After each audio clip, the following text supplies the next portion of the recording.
My name is Christopher, and I am 67 years old. 5 years ago, I buried my wife, Margaret, and I thought that was the hardest thing I would ever have to do.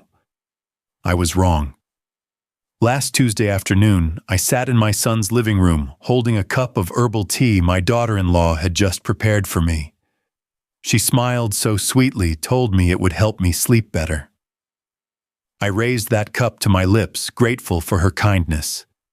Then the maid grabbed my arm. Her fingers trembled against my skin. She leaned close and whispered, "Do not drink it. Trust me." Before we go any further, I want to know where you are watching from today. Drop your location in the comments below. And if stories about family betrayal and finding your strength again speak to your heart, hit that like button and subscribe to this channel. Now let me tell you how I ended up here questioning everything I thought I knew about my own family. I spent my whole life working with my hands. Started as a carpenter's apprentice when I was just 19 years old, fresh out of high school, with nothing but calluses and dreams. Back then, a young man could still make something of himself if he was willing to sweat for it. And I was willing. I worked sunrise to sunset, learning every joint, every grain, every way that wood could bend or break under pressure. I met Margaret when I was 24. She was working at the hardware store on 5th Street, and I went in there 3 times a week just to see her smile. Took me 4 months to work up the courage to ask her to dinner. When she said yes, I felt like the richest man in Pennsylvania. We got married 6 months later in a small ceremony at her parents' backyard.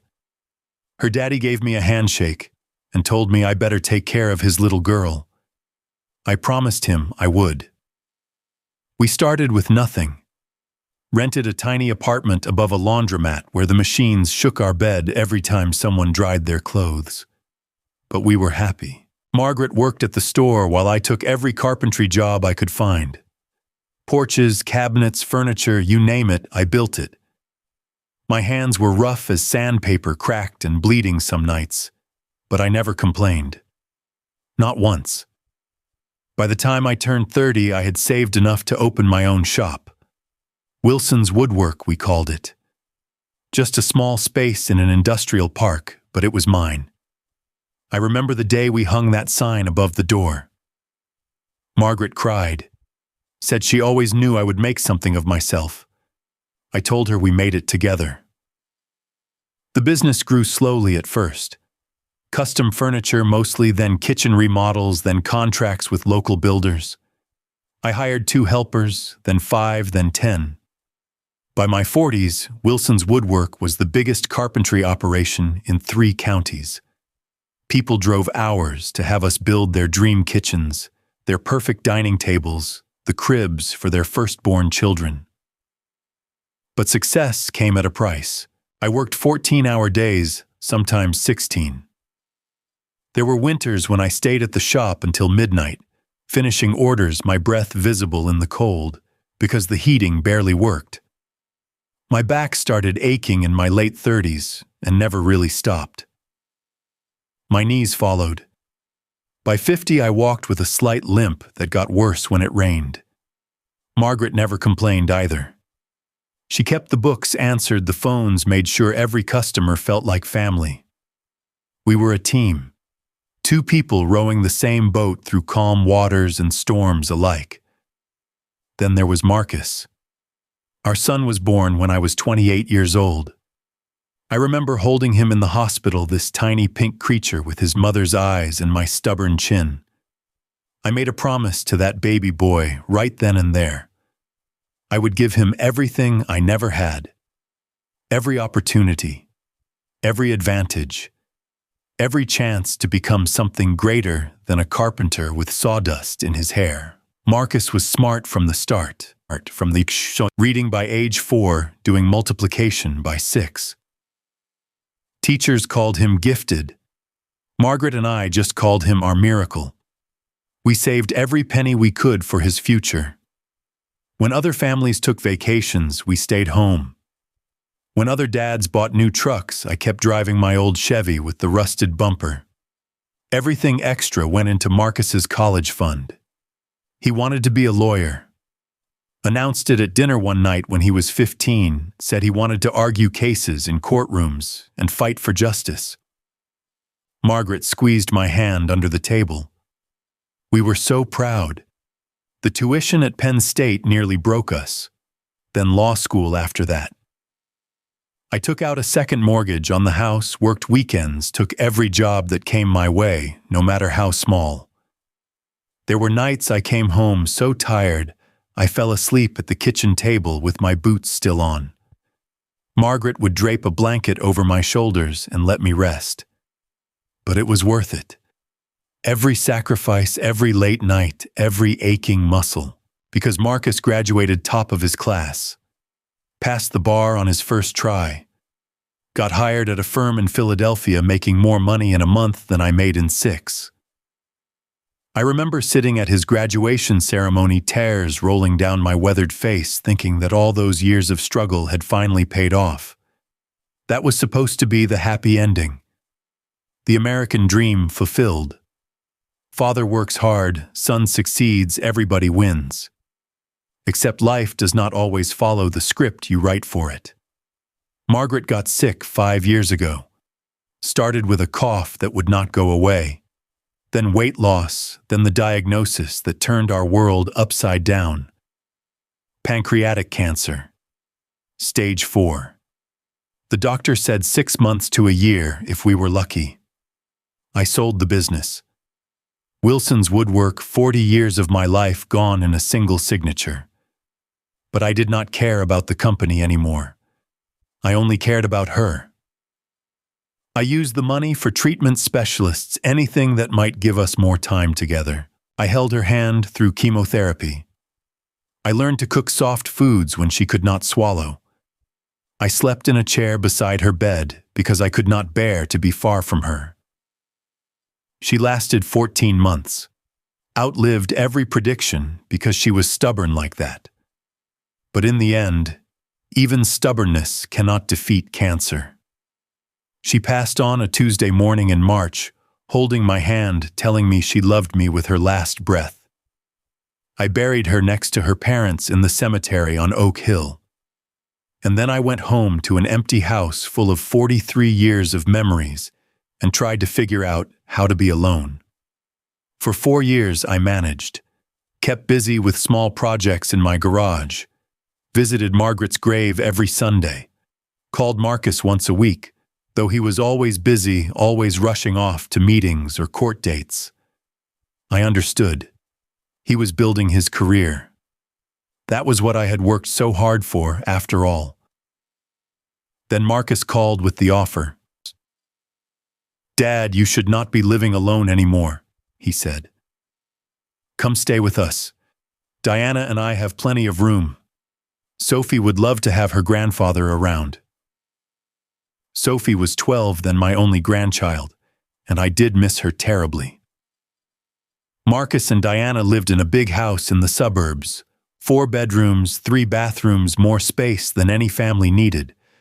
And I was tired of eating dinner by myself, of talking to Margaret's photograph, because there was no one else to talk to. "Are you sure?" I asked. "I do not want to be a burden." "Dad, you could never be a burden. You are family." Those words meant everything to me. I had spent my whole life taking care of Marcus. Now he was going to take care of me. That was how it was supposed to work. Marcus suggested putting my savings into a joint account for convenience. He said it would be easier to manage my expenses that way, pay for groceries and medicine and whatever else I needed. I had about $400,000 from selling the house, and what remained from the business sale. It was everything I had left after Margaret's medical bills. I did not think twice. This was my son, my own flesh and blood, the boy I had sacrificed everything for. Of course I trusted him. I signed the papers without even reading them carefully. That was my first mistake. Diana picked me up from the airport herself. She was driving a silver Mercedes leather seats, that new car smell I had always associated with success. She kissed my cheek and told me how happy she was that I would be staying with them. "We are going to take such good care of you, Dad," she said. I studied her as she drove. Diana was 38 years old, tall and slender, always dressed like she was about to attend a charity gala. Her blonde hair was perfectly styled, her nails perfectly manicured, her smile perfectly bright. She had been married to Marcus for 15 years, and in all that time I had never quite figured her out. She was polite, charming, said all the right things, but there was something behind her eyes that I could never read. Margaret used to say I was being paranoid. "She is just reserved," my wife would tell me. "Give her time." The house was even bigger than I remembered.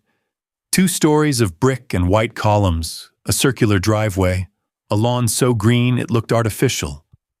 Inside, everything was spotless. White marble floors, crystal chandeliers, furniture that looked like it belonged in a magazine. "Your room is upstairs," Diana said. "The blue guest room with the bay window. You will have your own bathroom and a lovely view of the garden." The room was beautiful. A 4-poster bed with silk sheets, antique dresser paintings of landscapes I did not recognize. I set my suitcase down and stood by the window, looking out at roses and hydrangeas, wondering if maybe this was exactly what I needed. A fresh start. Family around me. A chance to be happy again.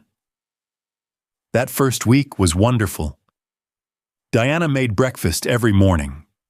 Eggs Benedict fresh fruit coffee in a ceramic mug with my initial on it. She bought me new clothes because she said my old ones were too worn for a man of your status. She asked about my health, my medications, my preferences for dinner. Marcus was busy with work, but he joined us for dinner most nights.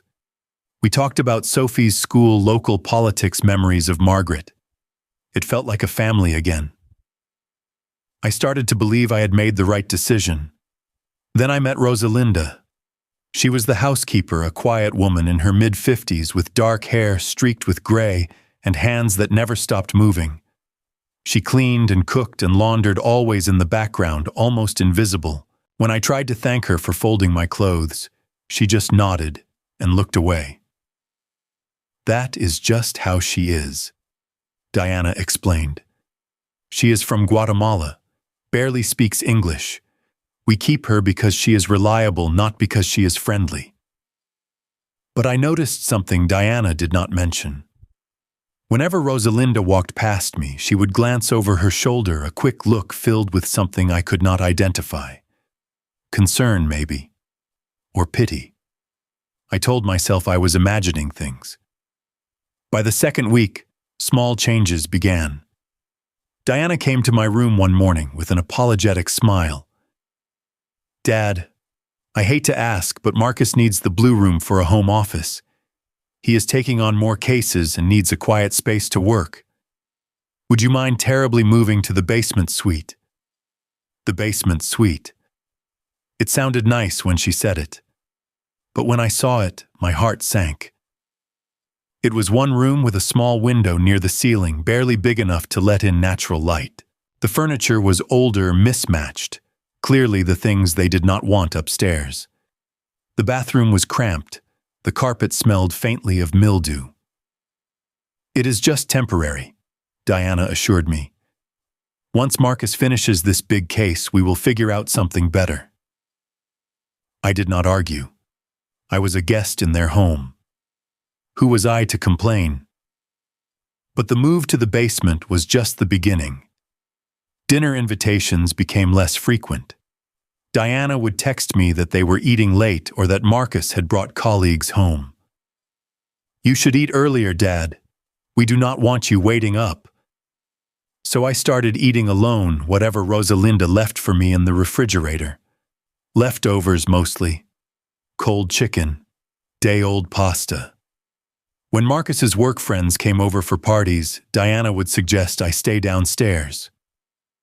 "It is going to be loud and crowded, Dad. You will be more comfortable in your room."